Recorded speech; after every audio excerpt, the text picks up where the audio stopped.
Bonsoir madame, bonsoir messieurs, jeunes gens, bonsoir chers amis. Nous sommes encore heureux de vous savoir là, n'est-ce pas, pour notre rendez-vous hebdomadaire, l'heure de solution sur ma page Facebook, lorsqu'il est 21h, heure du Cameroun. Nous sommes convaincus que nous passerons encore de merveilleux moments ce soir parce que nous sommes en compagnie du Saint-Esprit et étant bien sûr sous la couverture du sang de Jésus. Pour ceux-là qui ont donc fêté Pâques, nous leur avons souhaité bonne fête, mais surtout, et surtout, Christ, notre Pâques qui a été immolé, c'est pour que nous changions, que nous marchions, n'est-ce pas, dans la pureté, dans la vérité. Premier courrier, s'il vous plaît. Bonsoir, apôtre. Peut-on encore bâtir avec un homme qui raconte tous ses problèmes conjugaux à sa copine? J'ai beau ignorer cette femme, mais ça devient insupportable parce que ça me trouve à mon travail et même à l'église. Je me sens aujourd'hui en insécurité. J'ai besoin de vos conseils, homme de Dieu. Mon Dieu, mon roi, peut-on bâtir encore avec un homme qui raconte tout, c'est ça, tous ses problèmes conjugaux à sa copine? Vous savez, je suis très attaché au fondement. Et c'est pourquoi le premier verset du chapitre 127 du Somme, n'est-ce pas, j'ai l'habitude de le donner, on le lit, on le relit. Et c'est bien de relire, parce que le Saint-Esprit continue de nous enseigner. Somme 127, verset 1. Si l'Éternel ne bâtit la maison, ceux qui la bâtissent travaillent en vain. Si l'Éternel ne garde la ville, celui qui la garde veille en vain. Pourquoi j'ai choisi, n'est-ce pas, de prendre ce verset pour commencer, n'est-ce pas, avec ce courrier? Tout simplement parce que je me pose des questions. Et la question principale parmi toutes ces questions est de savoir si vraiment ces deux personnes ont eu même à bâtir un jour. C'est très important. Parce qu'elle se pose la question de savoir si on peut continuer de bâtir. Continuer, ça veut dire qu'on a commencé. Et ma question est de savoir, est-ce que vraiment ils ont même eu à commencer? Vous savez, quand on lit le troisième verset de Amos 3, nous le connaissons. Deux personnes, deux hommes marchent-ils ensemble, n'est-ce pas, sans s'être concertés? Et la réponse, évidemment, est non. Ça veut dire quoi? Il faut regarder dans la même direction.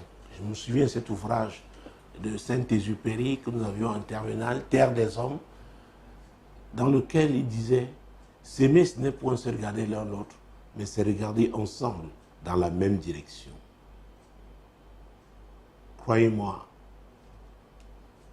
après plus de 20 ans de ministère, et le nombre de mariages que j'ai célébrés, le nombre de personnes à qui j'ai donné conseil par la grâce de Dieu, je dois vous dire, il y en a qui se marient sans regarder dans la même direction. Et il s'agit là des mariages morts-nés. C'est pourquoi je me pose la question de savoir, est-ce qu'ils ont même eu à bâtir, à commencer même à bâtir? Le mariage, ce n'est pas la belle robe blanche, n'est-ce que, avec les perles, les dragées, n'est-ce pas, la fête. Beaucoup se préparent pour la fête, mais ne se préparent pas pour le mariage. Il faut faire très attention. Peut-on continuer de bâtir avec un homme qui raconte tous ses problèmes conjugaux à sa copine? Est-ce qu'un homme qui a une copine est encore en train de bâtir avec sa femme? Voilà aussi notre question, qui découle de la première. Je sais que les Africains vous diront, oh oui, oh oui, oh oui. Mais moi, je vous parle en tant que serviteur de Dieu. Jésus a dit, je suis le chemin, la vérité et la vie. C'est lui encore qui a dit, vous connaîtrez la vérité et la vérité vous affranchira. Et nous venons de lire Somme 127, verset 1, dans lequel Dieu dit, si l'Éternel ne bâtit, alors, qui est la vérité? c'est Dieu. Qui est le père du mensonge? C'est le diable. Et la Bible nous dit, et c'est Jésus qui parlait précisément dans Jean chapitre 10, verset 10, à sa partie A, que le voleur ne vient que pour voler, égorger et détruire. C'est une affaire de temps. Quelle que soit sa couleur, quelle que soit sa beauté, quelle que soit son éloquence, quelle que soit la tendresse affichée, et je dis bien affichée. Parce que le diable aussi est hypocrite. Mais ce qui est sûr, l'objectif, c'est de vous détruire. Donc, quelqu'un peut faire semblant de bâtir alors qu'il n'est pas en train de bâtir. C'est pourquoi, d'ailleurs, si vous pouvez retrouver cet enseignement que j'ai donné sur le modèle, c'est un enseignement qui a marqué beaucoup de personnes. Vous pouvez le retrouver, n'est-ce pas, dans la gamme d'enseignements disponibles ici à Radio Solution. Ah oui, mesdames, messieurs, je parle de Radio Solution. C'est vrai, nous sommes en direct sur ma page Facebook, mais mercredi, le sera 21h. Ce programme sera rediffusé sur la 100.5 FM Radio Solution et sur Solution TV. Et je pense même YouTube aussi. Donc, pour vous dire, si je parle de Radio Solution, ne vous posez pas les questions. La question de savoir de quoi je parle. À vrai dire, tout a commencé par là. Et tout, véritablement, le commencement, c'est cette émission Solution. Ah oui, notre présence, n'est-ce pas, dans les médias. Alors, deux personnes qui ne regardent pas dans la même direction ne peuvent pas bâtir. Même si elles partagent la même chambre dite conjugale, est-ce qu'on peut me l'appeler vraiment chambre conjugale? Parce qu'il y a un respect attaché, n'est-ce pas, à cette institution que j'appelle mariage, qui est la toute première que Dieu a créée. Parce que notre ami nous dit que son mari a une copine. Est-ce qu'ils étaient encore en train de bâtir avec la présence de cette femme? Dans leur vie, parce que, vous voyez, elle a embêté aujourd'hui. Peut-être essayer d'éviter la femme. Peut-être ce sont les conseils qu'elle a reçus. Je respecte ce type de conseils. Quelqu'un m'a dit, non, j'avais dit, si on te gifle à la joue gauche, présente la joue droite. J'ai l'habitude de dire aux gens, cherchez à savoir dans quel contexte. Ah oui, Dieu a parlé. Voilà que, en voulant donc, semble-t-il, je dis bien semble-t-il, rechercher sa paix à elle, parce que ça, ce n'est pas la paix de Dieu. Tu as quelqu'un qui est déjà dans ton mariage, ton mari vit son adultère, ça veut dire quoi? Le diable est dedans, le destructeur est dedans. Et je dois vous dire, la politique de l'autruche ne va pas vous aider. Ça ne vous aidera pas. La fuite en avant, ça ne vous aidera pas. Vous serez rattrapé.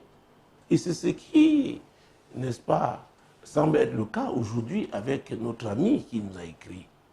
Puisque ce qu'elle appelle bavardage de son mari, ou alors l'indiscrétion de son mari, la retrouve même à l'église. Et c'est-à-dire la maison de Dieu. Avant ça, elle a parlé de sa vie professionnelle. Si elle est dans l'insécurité, c'est qu'elle est en danger. Mais ça n'a pas commencé aujourd'hui.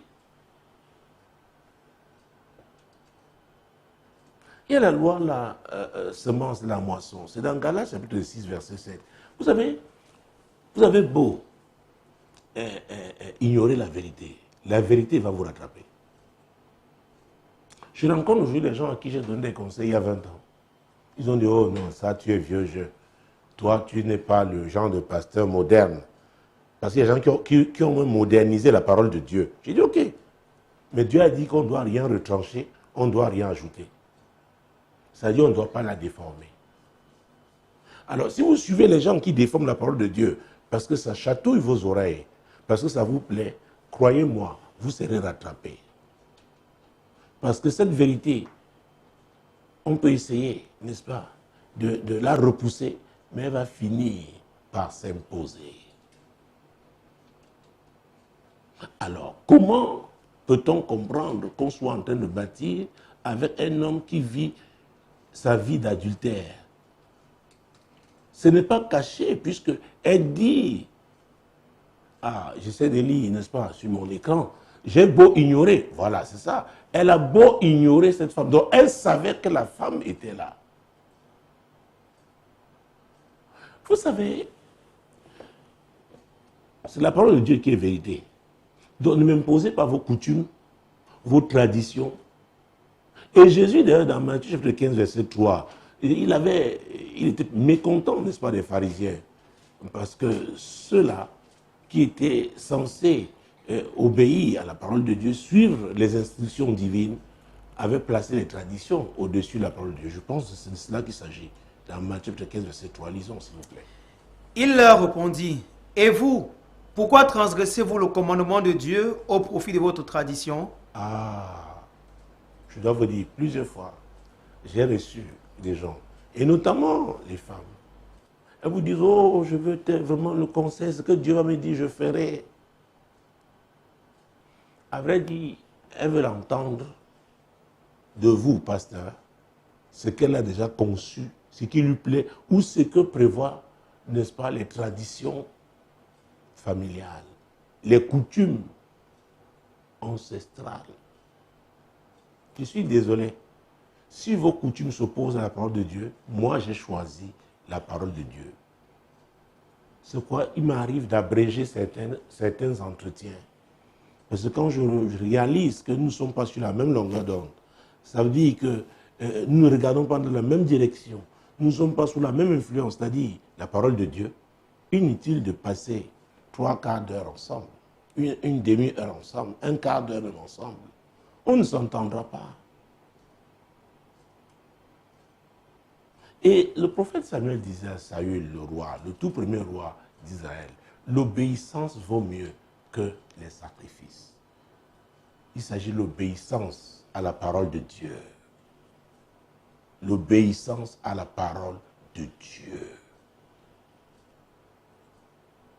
Et cette même parole, dans Job 33, 14, Dieu dit, ah oui, la Bible déclare, Dieu parle tantôt d'une manière, tantôt d'une autre.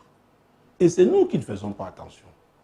Pourquoi Dieu a permis que tu aies cette information, il y a cela, je ne sais pas, depuis combien d'années, que tu essaies d'ignorer cette femme? Comment tu peux ignorer quelqu'un qui est en train de détruire? On ignore un destructeur. Ce n'est pas possible. Je ne sais pas comment on peut l'ignorer. Satan entre dans votre maison, vous l'ignorez. Donc il a vraiment pas entré.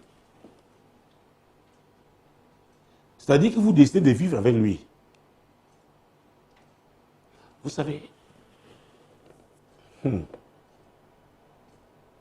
pouvez mourir à cause du mariage, perdre votre vie, ne pas accomplir la volonté de Dieu. Excusez-moi, ça peut paraître dur ce que je dis, mais c'est la vérité. Tout comme vous pouvez mourir à cause de vos traditions ancestrales, parce qu'elles s'opposent à la parole de Dieu. Jésus a dit qu'on ne peut pas servir 2 maîtres à la fois. Ce n'est pas possible.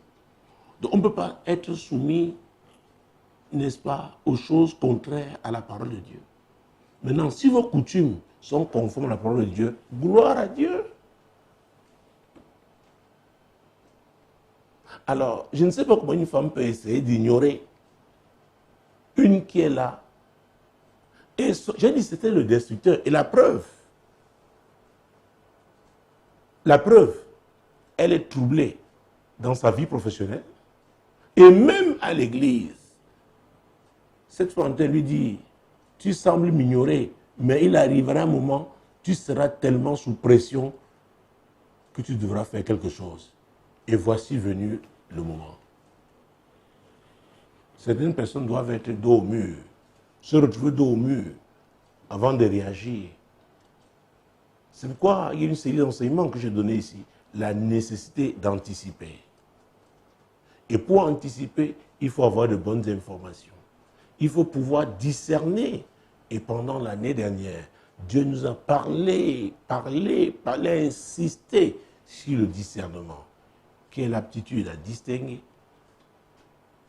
à trier, à séparer. À vrai dire, c'est grâce au bon discernement que nous prenons de bonnes décisions. Donc, ce qui t'arrive aujourd'hui, j'appelle ça une tempête évitable. Et voilà une série d'enseignements que je vous conseille aussi. Vous trouverez ces CD ici, les tempêtes. J'ai distingué deux types de tempêtes. Les tempêtes évitables et les tempêtes inévitables. Les tempêtes évitables peuvent vous détruire. Mais les tempêtes inévitables, c'est pour votre édification. Dieu vous amène quelque part. Il s'agit d'une série d'étapes, d'expériences avec Dieu qui lui permettront de forger l'homme dont il a besoin, ce héros. N'est-ce pas? Cet héros, cette héroïne. C'est pourquoi les gens qui partent sur des champions, je leur conseille souvent d'aller étudier la vie des champions. Par quelles étapes sont-ils passés? Ah oui, oh, tu dis, cet héros-là, c'est mon type, c'est ma personne, je l'aime, j'aimerais vraiment. Oui, tu l'aimes, il est devenu héros. Il a payé le prix. Alors, comment faire? Notre amie nous dit qu'elle a besoin, n'est-ce pas, de mes conseils, que c'est devenu insupportable. Et c'est devenu insupportable parce que ce n'est qu'à ce niveau-ci que tu pouvais réagir. Peut-être tu es quelqu'un d'amorphe. Peut-être tu es quelqu'un qui a toujours laissé faire. Et là, le diable a touché le point sensible. Il a atteint le niveau, n'est-ce pas, où toi-même, tu juges les choses insupportables. Parce que ta vie est en danger. Justement, cette femme veut prendre ta place. C'est clair, c'est ce qu'elle a toujours visé dès le premier jour. Et comment se fait-il que ton mari donc, lui confie vos secrets? C'est encore ton mari. Et c'est pourquoi j'ai l'habitude de dire aux gens, avant que monsieur le juge ne prononce le divorce, que ce soit une juridiction coutumière ou alors de droit positif, le divorce a déjà été consommé.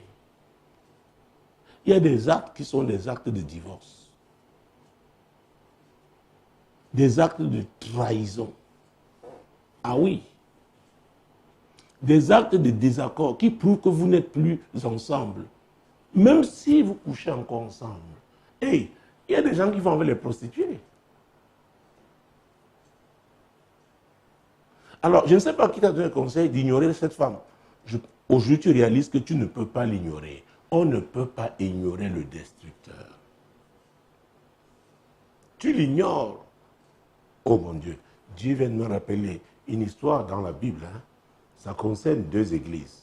Ah oui, Apocalypse chapitre 2. Pour vous dire, parce qu'il y a des gens qui ont dit, oh vous savez, vous faites trop dans le combat spirituel, vous voyez l'ennemi partout. Oh, tu ignores le destructeur, il va te détruire. Et parce que tu as la crainte de Dieu, tu meurs, Dieu te crée au ciel. Mais il va te dire, tu n'as pas accompli ta destinée sur la terre. C'est la vérité. Alors, nous sommes dans Apocalypse chapitre 2. Jésus qui est Nazareth. Verset 12 à 15. Écrit à l'ange de l'église de Pergame, voici ce que dit celui qui a l'épée aiguë à deux tranchants. Je sais où tu demeures, je sais que là est le trône de Satan. Tu retiens mon nom et tu n'as pas régné ma foi, mais au jour d'Antipatre, mon témoin fidèle, qui a été mis à mort chez vous, là où Satan a sa demeure. Mais j'ai quelque chose contre toi, c'est que tu as là des gens attachés à la doctrine de Balaam, qui enseignait à Balak à mettre une pierre d'achoppement devant les fils d'Israël pour qu'ils mangeassent des viandes sacrifiées aux idoles et qu'ils se livrassent à l'impudicité. De même, toi aussi, tu as des gens attachés pareillement à la doctrine des Nicolaïtes. Vous voyez, l'église de Pergame, le leadership a toléré des gens qui ne devaient pas être là. Parce que Balaam a causé la destruction du peuple d'Israël. Des milliers sont tombés un seul jour. Plus de 20 000, un seul jour. Balaam n'avait pas été capable de maudire Israël, mais il a conseillé à Balak, le roi de Balaam, de Moab, il dit pousse-les à l'impudicité, à l'idolâtrie. Leur Dieu les combattra. Et c'est ce qui s'est passé. Et les Nicolaïtes, là, on les trouve encore à l'église aujourd'hui. Les gens qui disent aux gens peuvent vivre 2 vies. La grâce suffit, ce n'est pas un problème. La sanctification n'en a pas besoin. Donne seulement la dîme, donne seulement les offrandes. Dieu est bon, le sang de Jésus est là. On les trouve encore à l'église aujourd'hui. Il y a des prédicateurs même comme ça. Alors, l'ange de l'église dont parle l'apôtre Jean, le leadership de cette église n'a pas été ferme. Dans le livre de Daniel, Dieu dit, ceux qui connaîtront leur Dieu agiront avec fermeté. La lumière et les ténèbres ne peuvent pas opérer ensemble. Donc, ils avaient bien discerné qu'il y avait des agents des ténèbres. Ces adeptes, n'est-ce pas, des enseignements de Balaam, ces Nicolaïtes, mais ils n'ont rien fait. Et c'est pourquoi, quand au verset 16, qu'est-ce que Dieu va dire? Répands-toi donc, sinon je viendrai bientôt, sinon je viendrai à toi bientôt, et je les combattrai avec l'épée de ma bouche. Ah, je les combattrai. À vrai dire, toi, je te donne le pouvoir de les combattre, tu les as laissés. Vous ne regardez pas dans la même direction. Mesdames, Messieurs, quand je réponds au courrier, et ça fait 22 ans bientôt, je le fais de la façon la plus large possible pour que notre auditoire, nos amis, puisqu'il s'agit de Facebook, ce soir, n'est-ce pas, soient édifiés. Ce qui est arrivé aux autres, s'ils pouvaient éviter ça, ce serait une bonne chose. Ah oui. Il dit donc, tu n'as pas pu arrêter ça. Répands-toi, c'est un péché. Quand Dieu te donne une révélation, ça peut être une information qu'il met dans ta disposition, quel que soit le canal qu'il aura utilisé. Il est important de lui poser la question de savoir quelle doit être ta réaction. Qu'est-ce que tu dois faire? Et comme je lui disais plus haut, on ne peut pas vivre avec le destructeur. Ce n'est pas possible. Parce que sa nature, c'est détruire. Donc tu le tolères là, il va finir par détruire. Vous savez, c'est comme les rongeurs. Au départ, on peut ne pas voir leur activité. Parce qu'ils opèrent, n'est-ce pas, de façon souterraine. Mais quand ils vont atteindre un certain niveau, vous verrez que la chose, n'est-ce pas, a été profondément touchée, alors que personne ne pouvait voir. Ce n'était pas visible, n'est-ce pas, au plan physique. C'est pourquoi le discernement vient de Dieu. Tu dis, regarde ça. 2 personnes peuvent en train de chanter, mais l'un chante faux. La même chanson. Et celui qui chante faux a la belle voix, connaît les gammes et tout, mais parce qu'il est animé d'un mauvais esprit. Dieu dit, il chante faux. Mais parce que toi, tu veux l'esthétique. L'esthétique physique. Mais l'esthétique avec Dieu est d'abord spirituelle. La beauté de Dieu est d'abord spirituelle. C'est pourquoi les gens qui aspirent au mariage, je leur dis de faire très attention avec ce qui est apparent. Faites très très attention. Et c'est pourquoi il y a même des épreuves, n'est-ce pas, pour qu'à vrai dire, la vraie personne soit exposée. C'est face aux épreuves qu'on découvre les gens. Quand vous apprenez que les gens ont 30 ans de mariage, 40 ans de mariage, oh, ils peuvent écrire des livres. Ils ont surmonté beaucoup d'épreuves. Quand bien même ces mariages viennent de Dieu, ce n'est pas parce que le mariage vient de Dieu qu'il n'y aura pas de problème. Mais plutôt Dieu, il faut comprendre que Dieu vous dit, vous avez la grâce pour surmonter ces problèmes, pour avoir la victoire. Oh mon Dieu, vous savez, j'ai toujours aimé le nom de cette émission, Solution. Et parce que c'est en 60 minutes, nous l'appelons aujourd'hui l'heure de solution. Parce qu'à l'époque, oh mon Dieu, on devait commencer, c'était 120 minutes.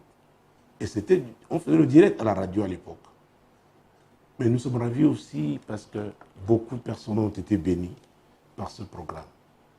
Donc ce soir, c'est un moment de bénédiction. Même si Dieu vous parle durement, c'est pour que vous le saisissiez, pour que vous retrouviez ces rails. Parce que le plus important, c'est la vie éternelle avec le Seigneur. Il y a un type de mariage qui peut vous conduire en enfer. Je vous dis la vérité. Alors, comment peut-on bâtir à toi pour un mariage qui a été conçu pour 2 personnes, l'homme et la femme? Maintenant, il y a une troisième personne qui est la copine. Et tu me poses la question de savoir, peut-on encore bâtir?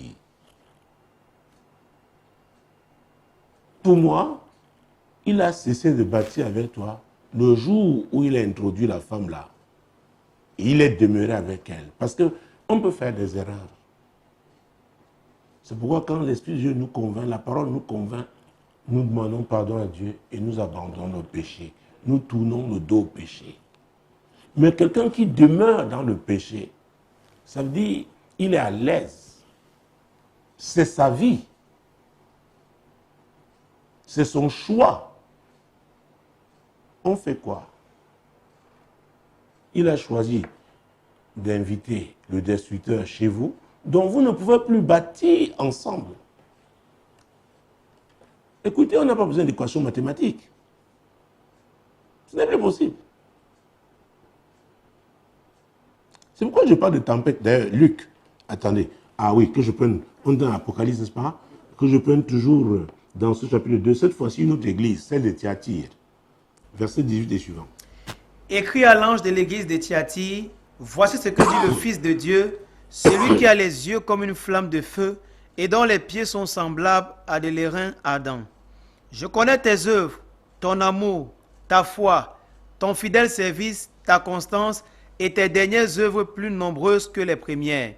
Mais ce que j'ai contre toi, c'est que tu laisses la femme Jézabel, qui se dit prophétesse, enseigner et séduire mes serviteurs pour qu'ils se livrent à l'impudicité et qu'ils mangent des viandes sacrifiées aux idoles. Reprenons le verset 20, c'est très important. Mais ce que j'ai contre toi, c'est que tu laisses la femme Jézabel, qui se dit prophétesse, enseigner et séduire mes serviteurs pour qu'ils se livrent à l'impudicité et qu'ils mangent des viandes sacrifiées aux idoles. Alors, mais ce que j'ai contre toi, c'est que tu laisses. C'est-à-dire que tu as le pouvoir de l'arrêter, tu ne l'arrêtes pas. Qu'est-ce que tu as fait depuis le jour où tu as découvert que ton mari te trompait avec cette femme? Tu as choisi de l'ignorer. C'était un mauvais choix. On n'ignore pas le destructeur qui est entré dans sa maison. On ne l'ignore pas. On ne l'ignore pas. Ah oui? Aujourd'hui, tu es en insécurité. Elle t'attaque partout. Peut-être elle te salit, elle te dénigre. Comme disent les Ivoiriens, elle gâte ton nom. Tu as accepté le gâteur. Donc laisse-le. Qu'est-ce que tu dois faire aujourd'hui? Nous avons lu la réponse, c'était au verset 16 tout à l'heure. Répands-toi donc. Alors, avant de parler de façon spécifique de cette relation que tu as tolérée, est-ce que tu as vraiment Jésus dans ta vie? Parce que ça va être le point de départ. Parce que dans Matthieu chapitre 11, versets 28 et 29, le Seigneur a donné un conseil très important aux gens. Mais moi, je dis aux gens, n'attendez pas d'avoir des problèmes avant de vous tourner vers lui. Ah oui, je suis beaucoup plus pour le préventif que le curatif. Le curatif coûte très cher, c'est douloureux même. Alors, Matthieu 11, versets 28 et 29. Venez à moi, vous tous qui êtes fatigués et chargés, et je vous donnerai du repos. Prenez mon joug sur vous et recevez mes instructions, car je suis doux et humble de cœur, et vous trouverez du repos pour vos âmes. Alors, cher ami, si tu n'avais pas déjà Jésus dans ta vie, la première des choses, c'est de lui confier ta vie.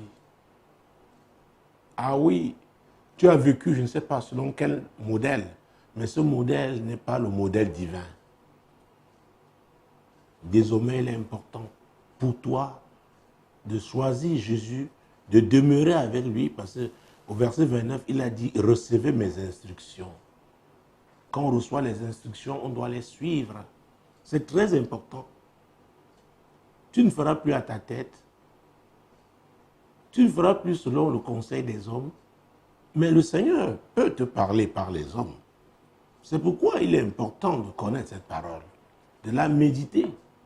Parce que les conseils qu'on vous donne doivent être conformes à la parole de Dieu. N'oubliez pas que nous avons lu le psaume 127, verset 1. Si l'Éternel ne bâtit, et ta question était de savoir si on peut continuer de bâtir. Donc, il faudrait que Dieu bâtisse d'abord ta propre vie. Donc, c'est toi d'abord. Toi, et c'est toi qui as dit le mot ignorer. Voici le moment d'ignorer maintenant ton mari et cette femme-là et se concentrer sur toi. Est-ce que tu as Jésus dans ta vie? Si tu ne l'as pas, invite-le dans ta vie. Soumets-toi à lui. Si tu l'avais déjà choisi, tu dois aussi te repentir parce que tu n'as pas été ferme. Tu as voulu pratiquer la politique de l'autruche, ça n'a pas marché. Tu as laissé le destructeur dans tes affaires, dans ton mariage. Tu dois te repentir aussi. Seigneur, pardonne-moi. Peut-être tu as manqué de courage, mais avec Dieu, on doit être courageux. Ah oui! Vous savez, c'est dans Nombre 10, verset 9, Dieu parlait à son peuple du temps de Moïse. Il lui disait, quand je t'aurai établi dans le pays que je t'ai promis, c'est-à-dire Canaan, quand l'ennemi viendra te combattre, c'est-à-dire même si c'est Dieu qui t'a établi, il y a un ennemi qui viendra te combattre là. Il faut le savoir. C'est qu'on devons être préparés à mener le combat sous plusieurs formes. Ah oui.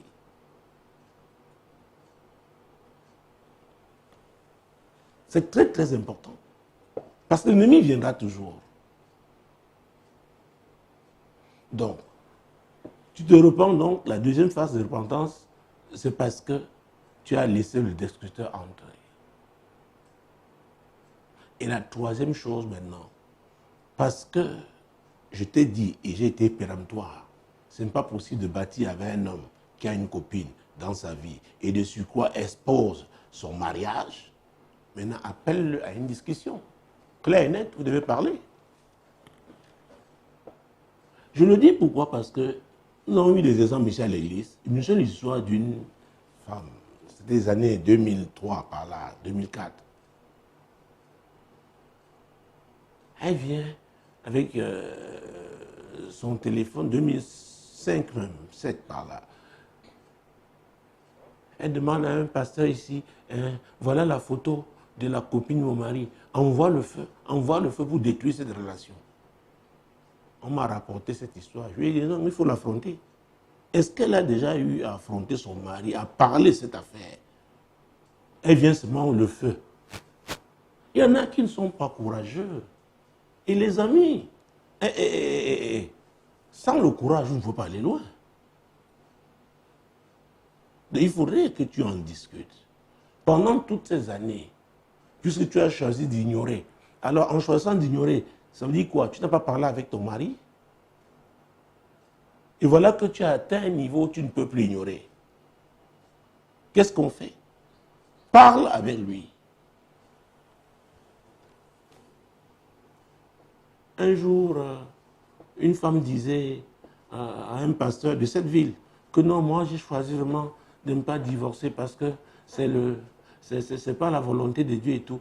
Ne savez-vous pas que vous pouvez être détruit parce que vous avez laissé le destructeur? Détruire quelqu'un, ce n'est pas seulement utiliser une arme blanche. Hein. on peut s'attaquer à votre réputation. Souvenez-vous dans le cas de Jérémie, qu'est-ce qu'ils avaient dit? Venons, tuons-le avec notre langue. Et c'est la langue, cette femme a tué sa langue. Donc, elle est en train de te détruire.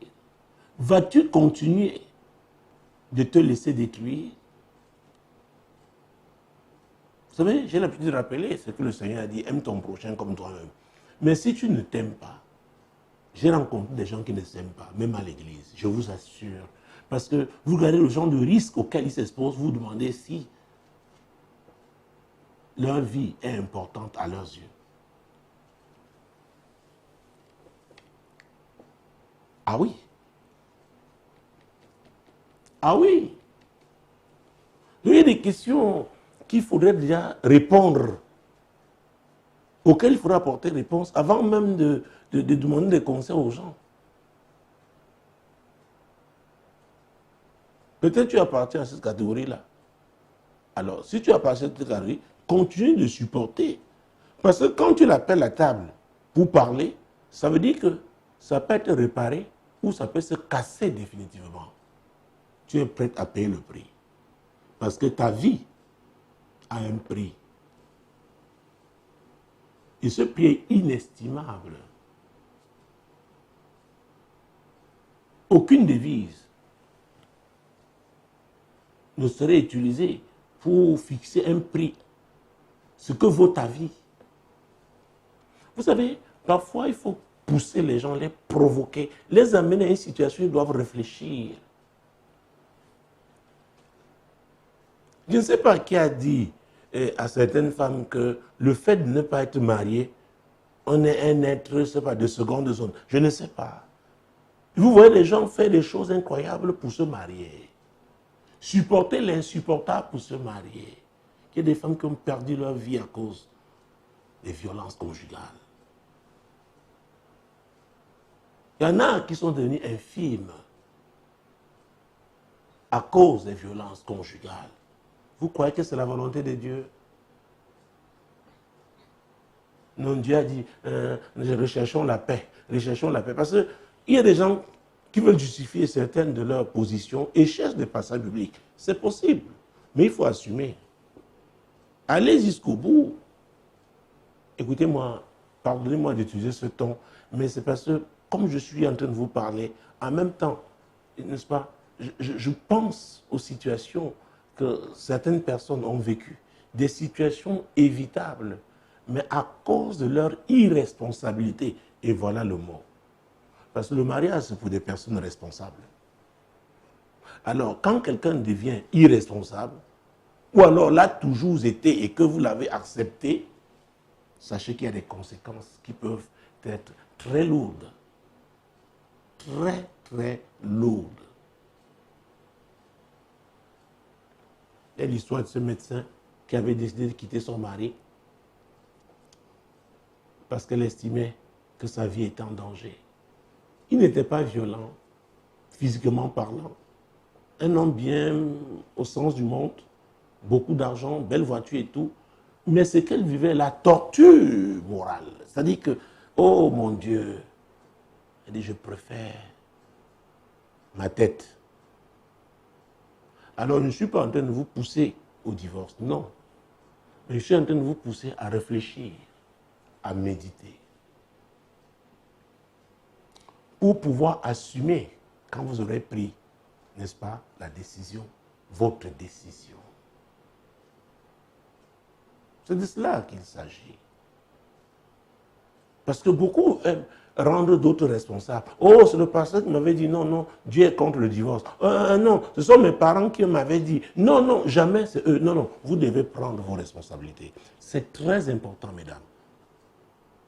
Vous savez, ça me cause aussi beaucoup de problèmes quand je donne ce type de conseils, mais j'assume parce que c'est la vérité.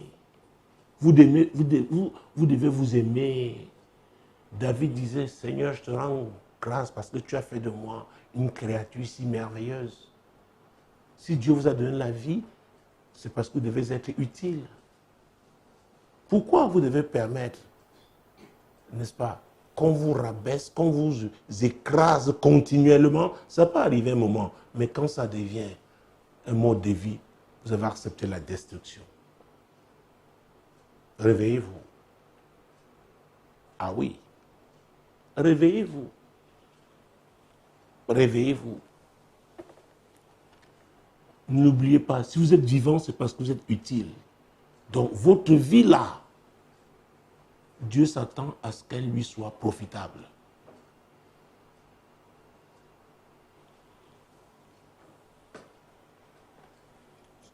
Notre ami avait décidé d'ignorer la femme. La femme dit, mais toi, tu n'as pas compris. Je veux ta place. Tant que tu es là, tu es un problème pour moi. Alors, la réponse ce soir, chacun doit répondre. C'est une question que je vous pose. Hein. Vous êtes libre de répondre plus tard. Mais qu'est-ce que vous faites avec quelqu'un qui veut votre place? La place que Dieu vous a donnée. Vous faites quoi?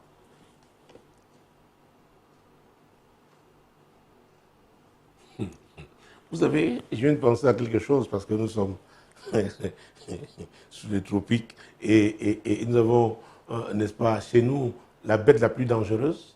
Je veux parler du moustique. Attendez, quand un moustique est, parfois à cause d'un seul moustique, vous pouvez perdre le sommeil. Un seul. Et généralement, il passe non loin de votre oreille. D'une de... Qu'est-ce que vous faites? Pourquoi il y a les insecticides? À l'époque, je ne sais pas, il y avait un truc rond, nous on appelait Montaigne à l'époque. Oui. Aujourd'hui, nous avons des moustiquaires imprégnés. Vous voyez, j'ai parlé de la prévention. Et quand je parle d'insecticides, c'est le curatif. Qu'est-ce que vous faites? Ramenez ça à votre vie.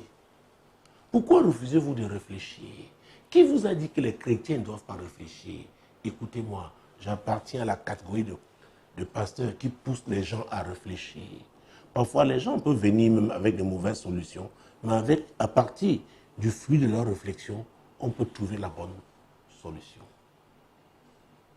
Nous devons réfléchir, les amis. Nous sommes des amis dans le cadre de ce programme. Vous êtes mes amis sur Facebook. Réfléchissons. Est-ce que je peux continuer de supporter ça? Jusqu'à quand?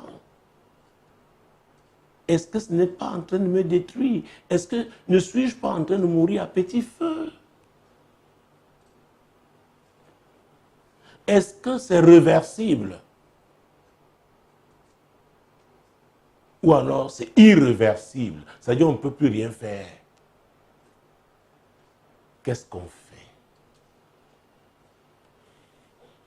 N'oubliez pas, votre vie doit être utile à la société.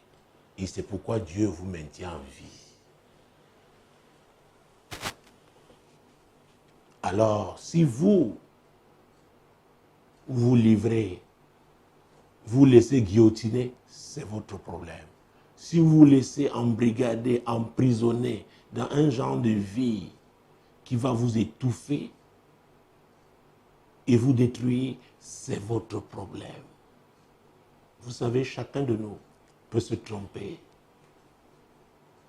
Mais nous avons l'obligation de réfléchir, s'il vous plaît.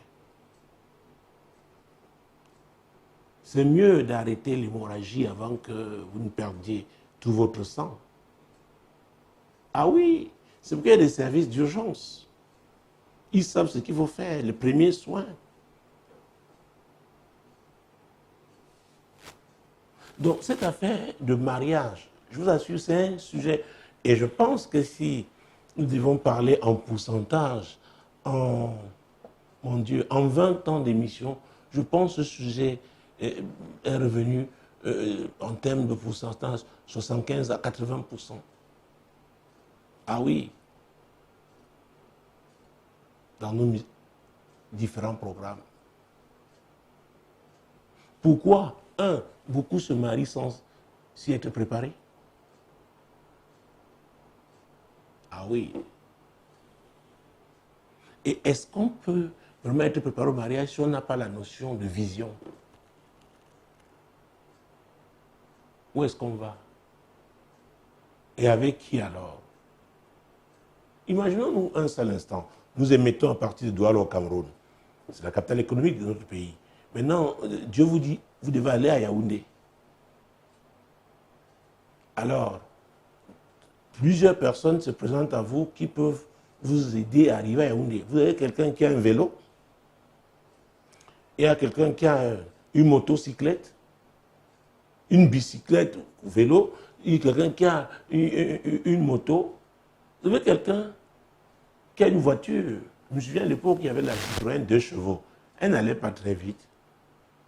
Et maintenant, vous voyez quelqu'un qui arrive là avec un véhicule 16 chevaux qui va très vite. Vous devez choisir. Vous devez vous arrêter. Parce que ce n'est pas parce que quelqu'un va vite que vous arriverez. Vous pouvez vous retrouver dans la Dibamba. Ah oui, parce qu'il n'a pas respecté le code de la route, parce qu'il a perdu le contrôle de son veau. D'ailleurs, quelqu'un a broyé l'aile gauche, n'est-ce pas, de la voiture d'un proche il y a 2 semaines. Et le constat est sorti aujourd'hui. On dit que le monsieur, non seulement n'avait pas respecté le code de la route, il avait perdu le contrôle de sa voiture. Donc, ce n'est pas parce qu'une voiture va vite qu'elle est le meilleur véhicule, n'est-ce pas, qui va vous amener à bon port. Vous devez vous arrêter. Ça nous amène à quoi? C'est comme une femme, donc, qui a choisi entre 3 hommes qui veulent l'épouser. 3 prétendants, un mari. Je pense que c'est une œuvre littéraire. Dieu t'a dit, je te veux à Yaoundé. Chez nous, nous avons le train, nous avons la route, nous avons l'avion. Et tu as même tes propres pieds. Vous savez, à vrai dire, je parle comme ça pour vous pousser à réfléchir. Cessez à un moment de courir, de vous agiter, asseyez-vous. Parce que les gens n'ont pas le courage parfois de se mettre devant un miroir. Parce que quelque part, ils savent qu'ils sont responsables de ce qui leur arrive. Ils n'ont rien fait au moment favorable. Ne l'oubliez pas, c'est l'apôtre Paul qui le disait dans 2 Corinthiens 6. Il reprenait une prophétie, n'est-ce pas, d'Ésaïe. Au temps favorable, j'étais exaucé. Au jour du salut, j'étais secouru. Voici maintenant le temps favorable. Voici le jour du salut. La décision que tu dois prendre aujourd'hui, tu ne la prends pas aujourd'hui. Tu ajournes, tu risques d'avoir des problèmes. Tu auras même des problèmes parce que la grâce d'aujourd'hui ne sera plus totalement disponible. Et c'est ça le problème de beaucoup de personnes. Il y a des décisions qui sont dures à prendre, mais Dieu vous pousse à avoir un certain nombre d'informations pour vous permettre de les prendre parce qu'il sait que vous êtes encore jeune, vous êtes encore fort. Vous pouvez supporter le choc, mais vous dites que vous allez gérer. Peut-être 20 ans plus tard, vous n'avez plus la même énergie, vous n'avez plus les mêmes ressources, peut-être vous n'avez même plus les mêmes relations, connexions, des personnes qui pouvaient vous encadrer, vous coacher. Ça devient très difficile. Vous êtes comme dans un désert.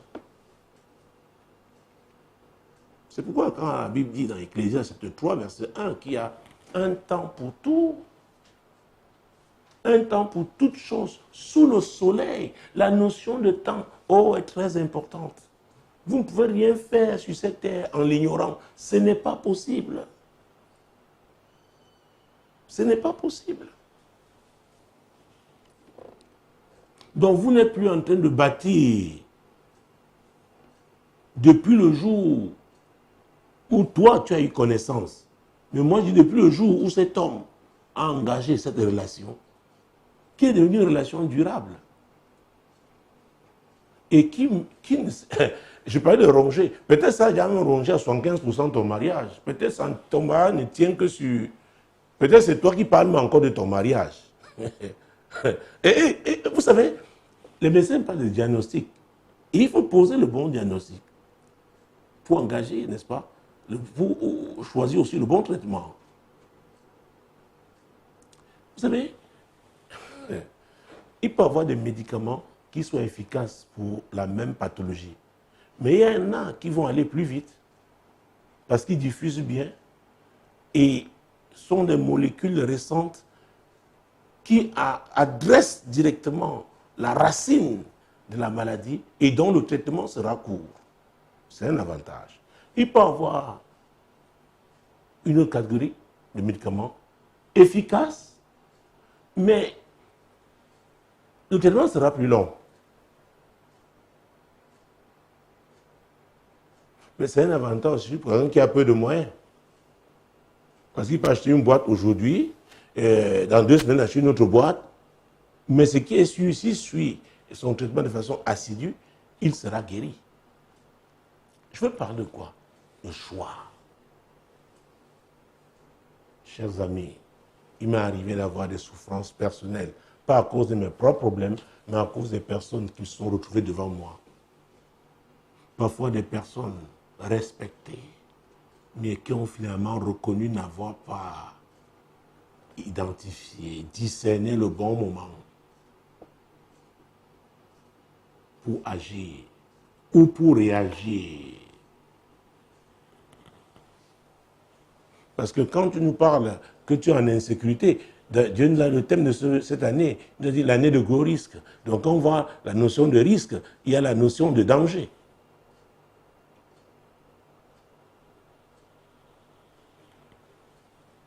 Alors tu es en insécurité. Ça veut dire quoi? Il y a des mesures urgentes à prendre avant même de réfléchir, avant même d'aller sur la table, pour toi-même, toi, en ce qui te concerne. Il y a des mesures urgentes par rapport à ton insécurité. Tu dois te dire insécurité. Et maintenant, cet homme, est-ce qu'il est même encore possible de discuter vraiment avec lui? Est-ce qu'il n'est pas déjà tellement englouti? Quelqu'un avait dit qu'il avait mangé la tête du mbongo, la tête du mâchoiron. C'est un poisson aussi. Chez nous, on appelle yenda. Qu'il avait mangé la tête, donc il est parti, quoi. Et enfin, il faut savoir une chose. On peut échouer. Mais on peut aussi rebondir avec le Seigneur. Il ne faut pas, n'est-ce pas, avoir honte de reconnaître qu'on a fait des erreurs, qu'on a même péché. Et c'est pourquoi on pourra véritablement se repentir. On pourra sincèrement demander pardon au Seigneur. Et lui qui voit nos cœurs, il pourra accepter notre pardon et nous dire, oui mon fils, on recommence. Oui ma fille, on recommence. Peut-être à cause de ton âge, je ne peux plus aller à la même vitesse. Maintenant, je te recanalise comme ça. Je te réoriente. C'est possible. Vous comprenez? Donc, si je devais me résumer, on ne peut pas bâtir avec un tel homme. Vous voyez, j'ai parlé, on ne peut pas bâtir. Elle a dit, est-ce qu'on peut continuer à bâtir? J'espère qu'ils avaient commencé à bâtir un jour. Dans ce cas, on ne peut pas continuer. Mais il y a des gens avec qui on ne peut pas bâtir. N'épousez pas un homme avec qui on ne peut pas bâtir. N'épousez pas une femme avec qui on ne peut pas bâtir. Ce n'est pas possible. Le mariage n'est pas concevable sans la notion, oui, de construction. Et on bâtit ensemble. Et c'est pourquoi nous avons commencé avec le psaume 127, verset 1. Si l'Éternel le bâtit, ma question est de savoir avec qui, ou alors qui bâtit votre vie? Qui est le fondement de votre vie? C'est très important. Vous pouvez me dire que vous êtes un cadre supérieur, vous gagnez bien votre vie, vous allez en vacances, donc vous êtes heureux. Mais si le fondement est mauvais, c'est une affaire de temps. J'ai parlé de vérité tout à l'heure. Donc si le fondement de votre vie n'est pas la vérité, vous êtes en train de construire sur du sable. Et qu'est-ce qui est arrivé? Et là, ça nous amène à Luc, puisque j'ai encore quelques 7 minutes. Donc Luc, chapitre 6, mon Dieu, mon roi. Luc, chapitre 6, Jésus-Christ de Nazareth. mon Dieu, mon roi. Et c'est terrible, hein? Je ne veux pas vous enfoncer ni aggraver la situation de notre ami, mais quand on dit qu'un homme qui ne fait pas quoi? Un homme qui ne est indiscret, c'est-à-dire que raconte, n'est-ce pas, tous ses problèmes conjugaux à sa copine. Ça veut dire, mais c'est terrible. Ça veut dire que s'il est frustré, par exemple sexuellement, il dit à sa copine que « Oh, c'est toi ma solution ». Excusez-moi, est-ce que vous pouvez permettre que je dise ça? C'est une femme qui le disait d'une autre. Parce que son homme le lui avait dit. Quel est Lolo? Donc les Africaines comprennent ce que je dis. Vous imaginez? Ça dit, il vous livre. C'est pourquoi j'ai parlé du destructeur. On protège l'être aimé. Et c'est pourquoi la Bible déclare que l'amour couvre une multitude de péchés. Quelqu'un qui ne vous couvre pas. Oh mon Dieu, ça veut dire quoi? Il ne peut pas protéger si vous étiez en train de bâtir. Ça veut dire qu'il n'est pas en train de bâtir. Parce que quelqu'un qui bâtit, en même temps, veille sur ce qu'il bâtit. Donc, va veiller sur son partenaire, celui avec qui il bâtit. Donc, le mariage, ce n'est pas parce qu'on a signé un acte de mariage. Et comme les femmes disent, parlez encore. J'ai tellement rencontré des femmes qui ont dit ça, mais aujourd'hui, elles ne savent plus quand et où elles ont jeté leur anneau de mariage. Parce que ça a été la désolation. Après, si l'Éternel ne bâtit la maison, ceux qui la bâtissent travaillent en vain. Si l'Éternel ne garde la ville, ceux qui la gardent veillent en vain. L'Éternel peut bâtir, mais il faudrait que c'est lui qui veille aussi. Et la deuxième question, non, c'est celle-là. Qui veille sur vous? Il y en a qui ont placé leur confiance sur des féticheurs, sur des marabouts. Vous les voyez, ils ont des scarifications. Dès qu'ils ont des maux de tête, ils courent chez le féticheur. Qu'est-ce qui se passe? Et ces gens ont toujours quelque chose à dire. Mais moi, je vous dis, placez votre confiance en Jésus. C'est très important. Ah oui, ça veut dire que ceux qui se confient à l'Éternel renouvellent leur force. C'est dans Ésaïe. Mais ce passage de Luc que nous voulons prendre résume tout ça. Luc chapitre 6, mon Dieu, mon roi. Verset 47. Je vous montrerai à qui est semblable tout homme qui vient à moi, entend mes paroles et les met en pratique. Vous voyez ça? Entend mes paroles et les met en pratique. On peut entendre les paroles de Dieu et ne pas les mettre en pratique. C'est pourquoi j'ai l'habitude de dire qu'il y a même des pasteurs qui ne sont pas des chrétiens. Qui ne sont pas nés de nouveau. Ils ont appris, comme l'ingénieur allait dans une école d'ingénierie et est devenu ingénieur, dont il vient prêcher, c'est un professionnel. Il ne croit pas ce qu'il dit, parce qu'il ne pratique pas. Parce que quand vous croyez, vous pratiquez. C'est pourquoi il y a l'histoire de cette femme qui avait été troublée, parce que son médecin lui disait que oui, vraiment, le tabac n'est pas bon, il faut arrêter de fumer. Elle a surpris cet homme dans un couloir en train de fumer. Elle s'est dit, hey.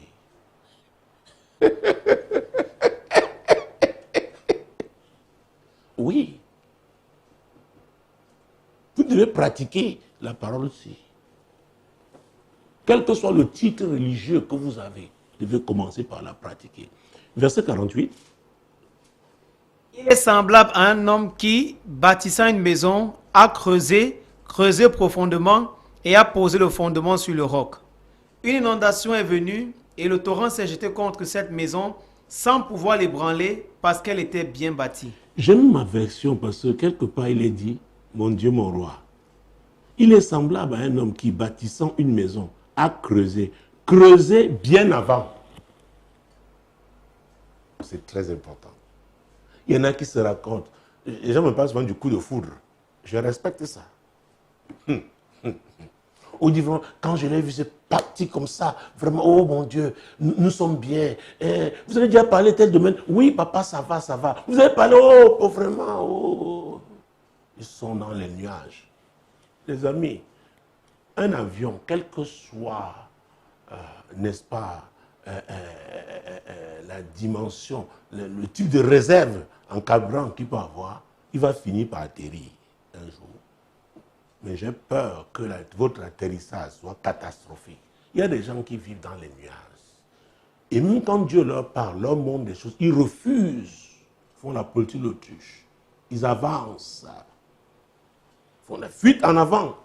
Ils ne veulent pas affronter la réalité. La réalité, là, va s'imposer à vous. Parce que c'est la vérité. Oui, verset 49. Mais celui qui entend et ne met pas en pratique est semblable à un homme qui a bâti une maison sur la terre sans fondement. Le torrent s'est jeté contre elle, aussitôt elle est tombée et la ruine de cette maison a été grande. Vous voyez, j'ai dit que ces versets résumaient les deux passages bibliques dont j'ai parlé tout à l'heure. Ou alors les deux questions que j'ai posées tout à l'heure. Qui est le fondement de votre vie? Qui veille sur vous? Qui vous garde? Vous voyez, il y a eu une inondation. Il y a des régions comme ça du monde. On sait que chaque année, il y aura une inondation. Parfois, on évacue les gens. Quand la météo, on annonce que ce sera pas bon, on dit évacuer, évacuer, évacuer. On sait qu'il y a des cyclones qui vont passer. On sait qu'il y aura un ravage. Les gens savent. Et il y a même des normes sismiques, n'est-ce pas, de construction. C'est pourquoi la parole de Dieu est importante. Il faut bâtir sa vie sur la base de la parole de Dieu. C'est très important. Il y aura des moments difficiles. Même si c'est Dieu qui vous avait montré votre mari dans un rêve coloré, il y aura des moments difficiles. Mais c'est à cause, grâce à la parole. Et la Bible ne dit-elle pas que la crainte de l'Éternel enseigne la sagesse? Il faut craindre Dieu. Premier pas, donner sa vie à Jésus parce que c'est lui qui est le chemin, la vérité et la vie. Lui qui est la parole. La parole doit vous transformer. Vous devez donc la pratiquer. Et la Bible déclare dans Proverbe 18, 22 que celui qui trouve une femme a trouvé le bonheur. Car c'est une grâce qu'il obtient l'Éternel. Donc c'est celui-là qui s'est abandonné à Dieu. Parce que Dieu lui montre sa femme. Une femme qui elle-même s'est confiée à Dieu. Et Dieu l'a transformée. Et elle reconnaît donc l'homme que Dieu envoie. Et tous les deux savent qu'ils sont mis ensemble pour bâtir. Pour la gloire de Dieu. N'oubliez pas, et je sors définitivement de ce programme, c'est l'apôtre Paul qui le disait dans 1 Corinthiens 10, 31. Quoi que vous fassiez, quoi que vous mangez, quoi que vous buviez, faites tout pour la gloire de Dieu. Et il n'y a rien qui glorifie Dieu si ça détruit. Donc, tout ce qui bâtit, selon le modèle de Dieu, glorifie Dieu. Mesdames, Messieurs, j'ai dépassé mon temps. Je voudrais prier. Prions ensemble, chers amis.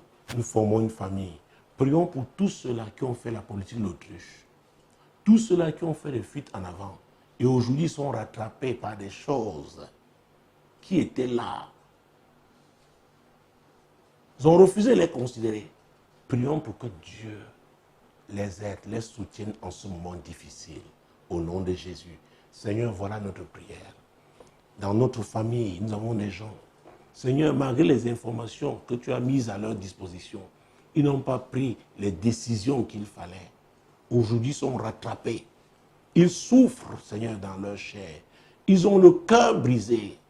Ils sont désespérés. Seigneur, interviens. Aide-les, ô Dieu, au nom puissant de Jésus. Deuxième sujet de prière, prions afin que tous ceux-là qui n'ont pas Jésus, peut-être qu'ils se croient heureux, mais avec leurs avoirs, qu'ils aient la révélation, qu'ils comprennent aujourd'hui que c'est lui qui est le bon fondement. Il n'y a que lui pour les aider. Seigneur, voilà notre prière. C'est toi qui as suscité les médias solutions. C'est toi qui as suscité cette heure de solution sur ma page Facebook. Oh Dieu, nous prions pour la révélation de qui tu es. Que nos amis sachent que sans toi, ils ne peuvent rien. Et si ce n'était pas encore tourné vers toi, qu'ils le fassent, oh Dieu, au nom puissant de Jésus-Christ. Nous avons prié pour des gens qui doivent prendre des décisions. Ah oui, il y a des décisions très dures à prendre, mais il faut les prendre. Prions pour que Dieu les aide à le faire au nom de Jésus. Seigneur, parmi mes amis, il y en a qui doivent prendre des décisions difficiles, humainement parlant. Seigneur, je prie afin que tu les fortifies et qu'ils prennent la bonne décision au nom puissant de Jésus. Et enfin, je sais que parmi vous, beaucoup aspirent au mariage. Prions pour que Dieu aide chacun à trouver l'âme sœur, à identifier cet homme que Dieu a préparé pour elle. Oui, cette femme que Dieu seul, il n'y a que lui pour lui permettre de la trouver. Prions au nom de Jésus. Seigneur, pour sortir ce programme, nous prions pour tous ceux-là qui aspirent au mariage. Seigneur, aide-les à identifier. Seigneur, s'il s'agit des femmes, l'homme que tu as envoyé pour elles. S'il s'agit d'un homme, qu'il identifie, qu'il trouve la femme que tu as préparée pour lui. Au nom de Jésus. Merci d'avoir été là. Rendez-vous, le prochain rendez-vous, c'est lundi prochain, lorsque ce sera 21h, heure du Cameroun. Demeurez bénis. Shalom.